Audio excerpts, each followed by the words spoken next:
Hi అండి. Welcome to cooking with కుమారి. మీరెప్పుడైనా సొరకాయ మసాలా కర్రీ ఎప్పుడైనా ట్రై చేశారా?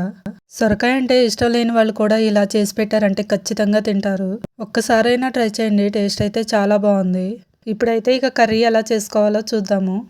ముందుగా ఒక సొరకాయ, 2 ఆనియన్స్, 4 పచ్చిమిర్చి, 10-15 వరకు జీడిపప్పు తీసుకొని ఆనియన్ పచ్చిమిర్చి ఈ విధంగా కట్ చేసుకొని పెట్టుకున్నాక స్టవ్ వెలిగించుకొని ఒక కళాయి పెట్టుకొని కట్ చేసి పెట్టుకున్న ఆనియన్ పచ్చిమిర్చి వేసుకొని జీడిపప్పు, కొంచెం దాల్చిన చెక్క, ఒక అనాస పువ్వు, 10 వరకు మిరియాలు, 4-5 లవంగాలు, 1 టేబుల్ స్పూన్ ఆయిల్, కొంచెం కొబ్బరి వేసుకున్నాక మొత్తం ఒకసారి కలుపుకున్నాక నేనైతే ఇక్కడ మామిడికాయ ముక్కలు వేసుకుంటున్నాను. మీరు కావాలంటే 2 టమాటాలు కానీ కొంచెం చింతపండు కానీ వేసుకోవచ్చు. కలుపుకున్నాక మూత పెట్టుకొని 10-15 మినిట్స్ మగ్గించుకోవాలి.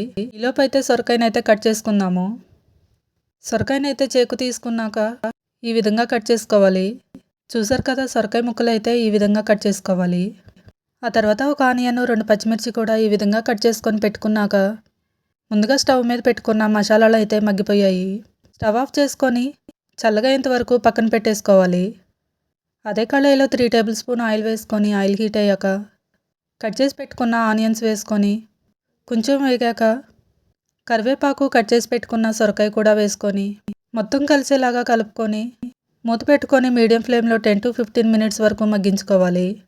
ఆ తర్వాత మూత తీసుకొని 1/2 టీ స్పూన్ అల్లం వెల్లుల్లి పేస్ట్, చిటికెడు పసుపు వేసుకొని మొత్తం కలిసేలాగా కలుపుకొని మరో 2 మినిట్స్ మగ్గించుకునే లోపు ముందుగా వేయించి పెట్టుకున్న మసాలాలు ఒక మిక్సీ జార్ తీసుకొని మిక్సీ జార్లో వేసుకొని ఈ విధంగా మెత్తగా పట్టుకొని పక్కన పెట్టేసుకున్నాక మూత తీసుకొని ముందుగా రెడీ చేసి పెట్టుకున్న మసాలా పేస్ట్ కూడా వేసేసుకున్నాక 2 టేబుల్ స్పూన్ వరకు కారం వేసుకొని మొత్తం కలిసేలాగా ఒకసారి బాగా కలుపుకోవాలి.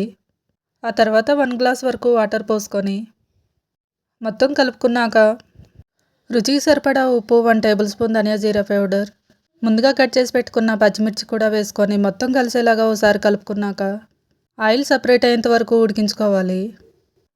ఆ తర్వాత కొత్తిమీర వేసుకొని సర్వ్ చేసుకుంటే ఎంతో టేస్టీ ఈజీ అయిన సొరకాయ మసాలా కర్రీ రెడీ. చపాతీలోకైనా రైస్లోకైనా టేస్ట్ అయితే చాలా బాగుంటుంది. మీరు కూడా ఒకసారి ట్రై చేసి ఎలా వచ్చిందో కామెంట్ చేయండి. మీకు ఎలాంటి టేస్టీ రెసిపీస్ కావాలంటే కామెంట్ చేయండి, చేసేద్దాం. మరి ఇలాంటి టేస్టీ ఫుడ్స్ కోసం మన ఛానల్ని సబ్స్క్రైబ్ చేసుకొని ఫాలో అవ్వండి. బాయ్.